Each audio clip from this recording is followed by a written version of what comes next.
자, 이제 건조문화권에 대한 얘기를 한번 해볼게요. 여러분 선생님이 교재 옆에 이렇게 지도까지 이 표시를 같이 해놨으니까 지도 같이 보시면서 건조문화권의 위치와 그다음 각각의 특징을 암기해 주시면 됩니다. 반드시 지난번에도 보여드렸던 그 지도와 각각의 문화권의 위치는 꼭 암기하셔야 돼요. 자, 제일 첫 번째 건조문화권 같은 경우에는 우선은 기후가 건조기후잖아요. 그럼 이거 다 했던 거야. 건조기후와 관련된 우리 의식주 모든 것들을 연결해서 건조문화권의 특징 기억하셔야 되고요. 산업구조 한번 얘기해 볼까요? 보통 우리 건조문화권에서는 오아시스 농업 기억나요? 오아시스 농업 아니면 물을 끌어다 와서 하는 관계농업 그리고 유목 이런 것들이 공통적으로 많이 나타나고 요즘에는 여기 또 건조문화권에 지하자원 특히 화석연료가 많이 나오잖아요. 그래서 자원개발 이렇게 요즘은 또 바뀌어가고 있습니다. 자, 건조문화권의 종교도 우리 이미 봤습니다. 무슨 종교였죠? 이슬람교. 그래서 아까 종교를 저렇게 자세하게 얘기했던 이유는 딱 하나야. 그러니까 종교에서 얘기했던 모든 특징을 건조문화권이랑 결부시켜서 문제를 푸시면 됩니다. 이게 다예요. 그래서 이제 건조문화권은 좀 조심해야 되는 게 여러분 지도 보시면 우리가 이렇게 아프리카를 보면 아프리카 전부 다가 아프리카 문화권이 아니야. 적도가 있다면 적도에서 여기 사하라 사막 있을 거예요. 사하라 사막을 기준으로 이 북부지방 그리고 아라비아 반도 이렇게 묶어서 우리가 건조문화권이라고 말할 수 있는 것. 아프리카 전부가 다 건조문화권이 아니 아프리카 전부가 다 아프리카 문화권이 아니라 아프리카 북부는 우리가 건조문화권으로 봐야 한다라는 점. 그래서 이 건조문화권에서 나올 수 있는 이런 특징들을 꼭 한번 다시 연결해 주시고요. 자, 그 다음에 볼 수 있는 게 뭐냐? 아프리카 문화권입니다. 아프리카 문화권에서는 기후가 뭐가 나타나느냐? 바로 열대기후예요. 아까 얘기했던 우리 이 건조문화권 밑부분은 거의 다 우리가 뭐로 볼 수 있냐면 열대기후와 관련된 문화권을 확인할 수가 있고요. 자, 그래서 우리 열대기후와 관련된 의식주 생활 요것도 연결할 수 있고 산업구조를 보면 우리 기억나시나요? 열대기후에서 우리 예전에 이동식 화전농업 있었던 거 기억할 거야. 얌과 카사바 이런 것들을 우리가 작물을 재배했던 것들. 근데 요즘엔 많이 하는 게 뭐였죠? 플랜테이션. 선진국의 자본기술과 원주민의 노동력을 사용해서 기후와 결부된 이런 내용들 같이 볼 수 있을 거예요. 우리가 아프리카 문화권은 조금은 민족이 더 다양해. 솔직히 약간 건조문화권 같은 경우에는 선생님이 이거를 스킵하고 그냥 가긴 했는데 교과서가 있는 교과서도 있고 없는 교과서도 있어서 아랍 민족, 아랍인이라고도 하고 언어를 아랍어를 썼어. 근데 우리 아프리카 문화권은 이런 걸 구분하기에는 너무 다양해. 굉장히 다양한 부족이 많고 그 다음에 부족 언어도 있고 종교, 원시 종교 같은 것들 언어도 너무 다양했는데 문제는 여기에 누가 식민 지배를 하러 왔죠? 바로 서구 세력들이죠. 그래서 서양의 크리스트교가 전파되기도 하고 그 다음에 서양의 언어, 특히 뭐 영어도 많이 퍼져나가고 또 마다가스카르 같은 경우에는 프랑스의 지배를 받아서 불어 사용이 굉장히 높다고 합니다. 그러니까 그 지역마다 이 서양의 영향, 서구권의 문화가 많이 들어오기도 했다. 근데 이제 여기서 좀 더 들어가면 아프리카 문화권에 여러분 아프리카 지도를 보시면 민족의 경계와 그 국경의 경계가 일치하지 않아. 아프리카 국경 경계 보면 되게 막 자로 잰 듯이 반듯반듯해. 이게 현실적으로 가능해? 불가능하죠. 그 이유는 딱 하나, 저 식민 통치를 했던 서구 열강들이 진짜 자대고 지들끼리 땅 따먹게 한 거야. 그러다 보니까 이런 문제가 생겨. 민족, 부족, 경계와 국경선이 일치하지 않으니 그럼 여기서 굉장히 많은 내전이라든지 사회적 혼란이 야기될 수밖에 없겠지. 서로 같은 민족이 다른 나라가 되거나 또는 서로 되게 싫어하는 민족끼리 같은 나라가 돼버리면 이 안에서 사회적인 이런 화합이 되게 어려운 이런 부분들이 아프리카의 발전을 저해시키기도 한다라는 그러한 이런 안타까운 점들도 제시가 됩니다. 자, 이렇게 아프리카 문화권에 대한 설명도 우리 건조 문화권이랑 묶어서 같이 정리를 해주시면 좋을 것 같아요. 자, 이제 그 다음으로 볼 게 우리가 유럽 문화권인데요. 여러분 유럽 문화권은 세 가지로 나누셔야 돼요. 유럽 문화권도 다 똑같지 않아. 되게 길잖아. 앞에 보면은 러시아까지 쫙 이어가지고 우리가 유럽 문화권을 정리를 합니다. 그럼 이제 유럽 문화권을 세 가지로 나눠보면 우선은 공통적으로 얘네가 나타나는 건 있어. 이 세 문화권 모두 크리스트교 문화권 안에 있다. 요거 하나는 기억해 주시고, 다만 그 크리스트교가 우리 쪼개져 컸던 거 기억나죠? 동유럽의 크리스트교, 그 다음에 서유럽의 크리스트교, 그리고 또 우리 남부유럽의 크리스트교가 다 그랬듯이 요것도 구분을 해주는 게 좋다. 그래서 제일 첫 번째로 이 유럽에서 동유럽에 대한 얘기 해볼까요? 동유럽은 할 게 그렇게 많진 않아. 보통 민족으로는 슬라브족들이 많이 존재한다고 하는데 교과서에 나오지는 않아요. 그 다음에 여기서 크리스트교 중에 뭘 믿는다? 우리 그리스 정교 비중이 높고,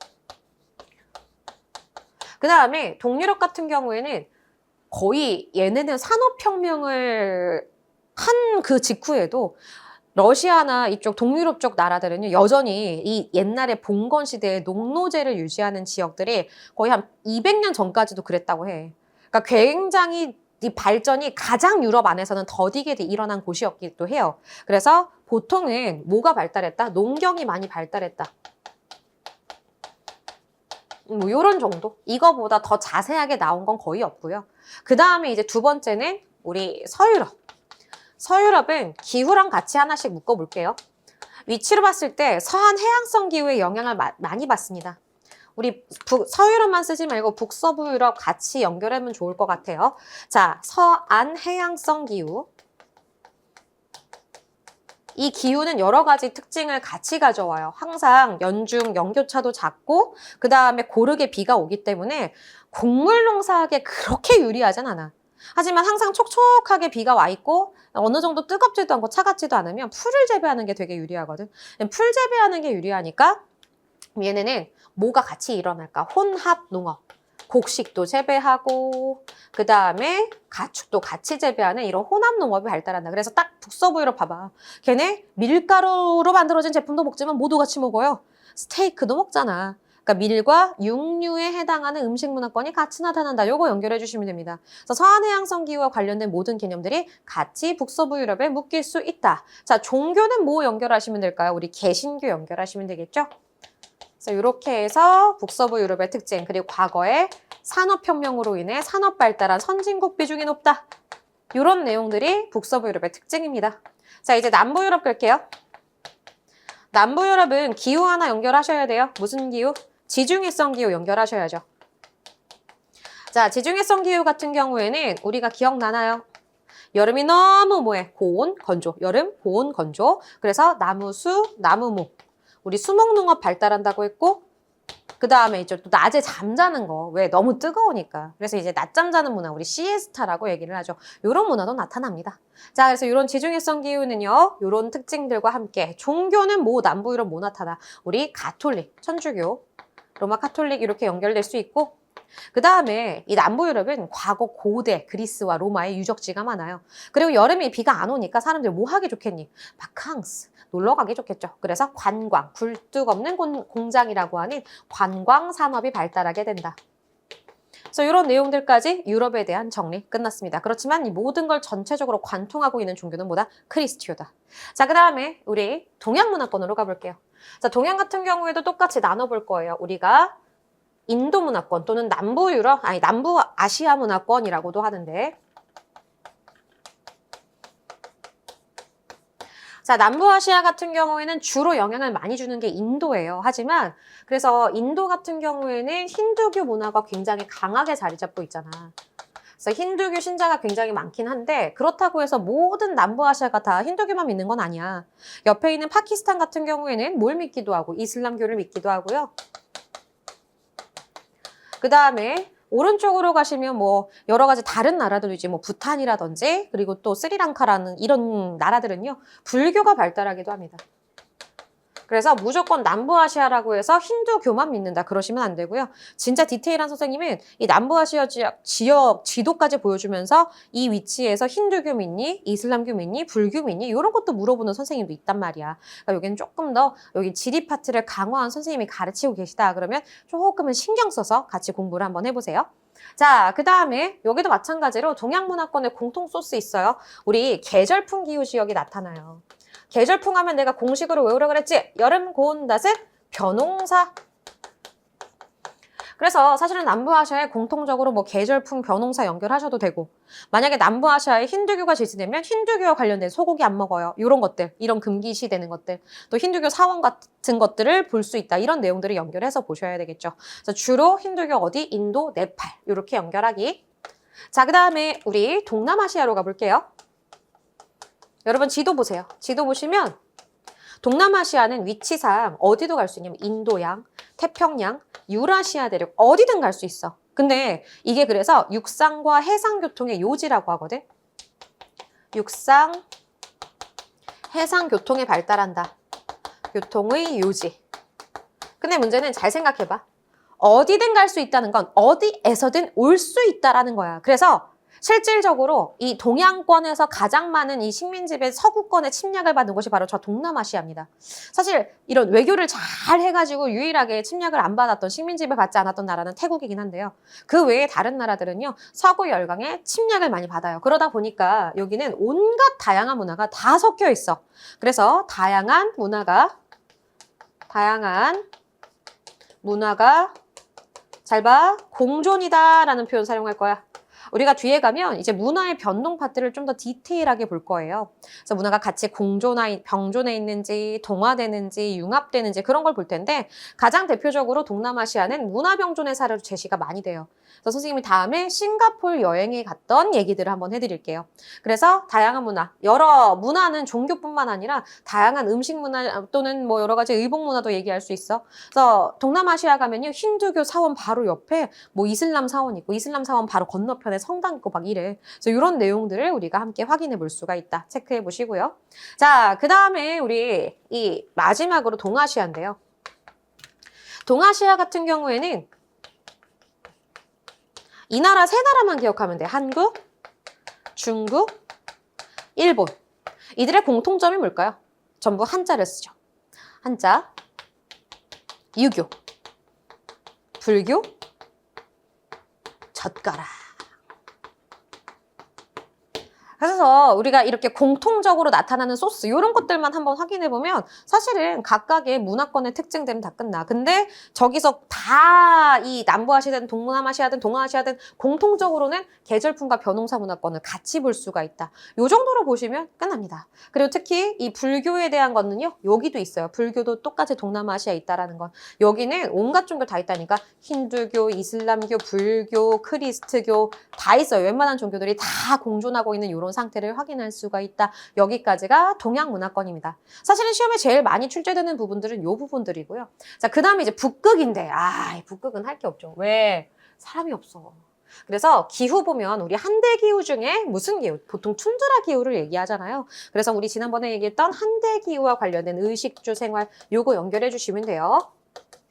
그래서 사람들이 주로 술록 유목하고 먹고 사는 게 아니면 사냥을 하거나 물고기 같은 거 잡는 거 하잖아요. 우리 물고기 잡는 걸 어로라 그래요. 어로. 물고기 잡는 거. 근데 이거 하려면 우리가 무슨 생활을 해야 돼? 이동식 생활을 해야 되니까 이동식 가옥이 나타나지? 요거까지 연결을 해주시면 좋을 것 같습니다. 그래서 한대 문화권, 한대 기후에서 봤었던 우리 의식주 생활 이런 것들 보면 되고요. 근데 요즘에는 저런 이 전통적인 생활 방식보다는 관광이라든지 또는 자원 개발에 또 치중하고 있다라는 그런 표현까지 연결하면 북극은 끝입니다.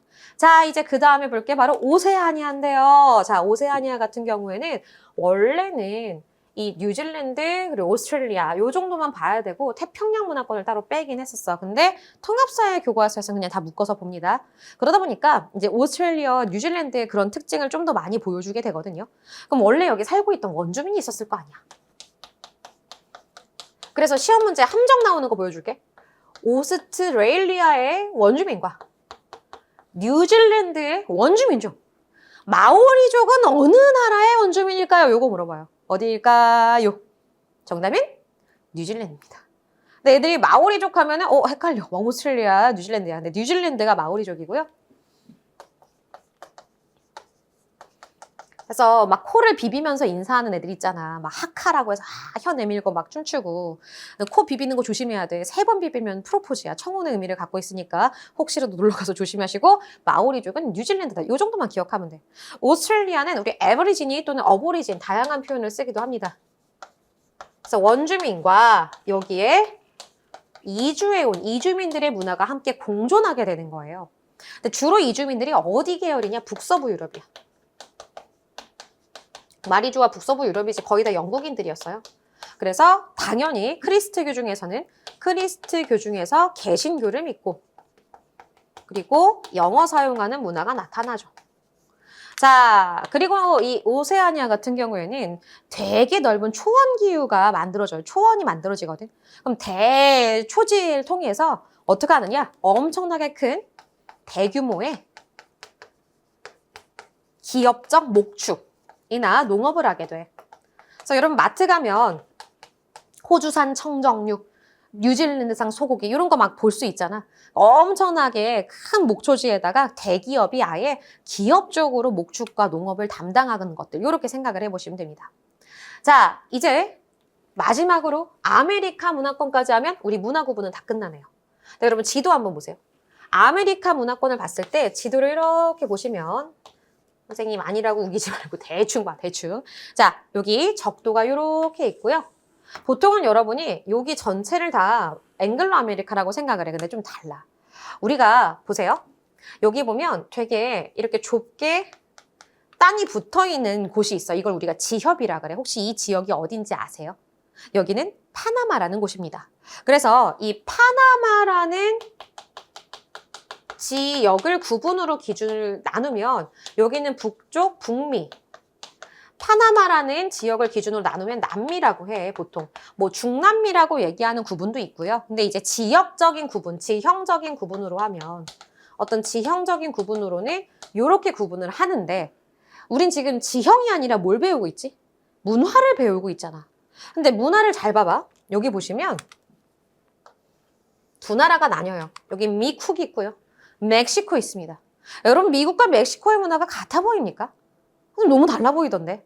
얼마 전에 선생님 멕시코 관련된 드라마를 하나 본 적이 있었어. 근데 되게 웃긴 게 너는 미국 애들은 막 욕할 때 어떻게 해? Fuck you, asshole, 빵! 이게 이제 미국 느낌 아니야? 근데 이제 멕시코에서 욕할 때 되게 웃겨. 뚜따, 뚜르띠야 막 이런 내용이 나오잖아. 뭐 이렇게 욕하는 건 아니었지만 뻗다가 바보라는 거야. 그러니까 완전 막 띵띵띵띵 막 이러면서 너무 문화가 다른데 어떻게 미국 문화랑 멕시코 문화를 같이 우리가 묶을 수 있겠는가? 나눠보자. 자, 무엇을 기준으로? 자, 미국과 멕시코의 국경선에 해당하는 강이 하나 있어요. 이 강의 이름을 우리가 리오 그란데 강이라고 합니다. 그래서 문화의 경계, 다시 우리 문화의 경계, 문화적 경계는 파나마가 아니라 우리 리오 그란데 강으로서 구분을 하게 되고요. 자, 이 리오 그란데 강 위쪽을 우리가 여기 과거에 영국의 민족들이 많이 와서 하나의 문화를 퍼뜨려 나가요. 그래서 영국의 원래 그 민족 구분을 보면 앵글로 섹슨족이라고 얘기하거든. 그래서 그 앵글로를 붙여서 앵글로 아메리카 문화권 이렇게 부르고요. 그리고 또 여기 멕시코부터 아래쪽에 있는 나라들은 우리가 이 라틴 계열의 유럽 사람들이 많이 와요. 특히 에스파냐, 포르투갈, 바로 남부 유럽 사람들이 오잖아. 그래서 남부 유럽은 민족 구분으로 라틴 계열이라고 얘기를 하거든요. 그래서 우리가 여기를 라틴 아메리카 이렇게 부르게 됩니다. 그래서 실질적으로 문화권에 따라서도 이 앵글로 아메리카 문화권의 특징과 라틴 아메리카 문화권의 특징이 달라요. 자, 첫 번째 앵글로 아메리카. 자, 앵글로 아메리카 같은 경우에는 당연히 누구의 영향권에 있다? 우리 북서부 유럽의 문화를 많이 가져왔다. 원래 여기도 원주민 살아. 그리고 여기에 이주민들이 왔었죠? 어디 계열? 북서부 유럽. 그러니 당연히 전체적으로 크리스트교 중 개신교, 영어 문화권 나타나죠. 그리고 당연히 그 발달된 북서부 유럽의 문화가 가져와지니 산업이 고도로 발달하게 되고 선진국 비중이 높을 수밖에 없어. 선진국의 비중이 높다. 하나 더 해보면 잘 보세요. 인종과 민족이 서로 융합되어 있는가 아니면 서로 함께 다양하게 공존하는가. 이걸 좀 구분해보면 반드시 기억하세요. 여기는 공존이라는 표현을 씁니다. 그러니까 혼혈의 비중이 누가 높냐라고 물어보잖아요. 오히려 앵글로보다는 라틴 아메리카를 얘기하셔야 돼요. 혼혈은 이쪽 라틴 아메리카다. 이걸 기억해 주셔야 문제 구분합니다. 선지에서. 왜 그런가? 자, 이제 라틴 아메리카에 대한 얘기를 좀 해볼게요. 라틴 아메리카. 여기는 원주민들이 좀 더 어때? 강해.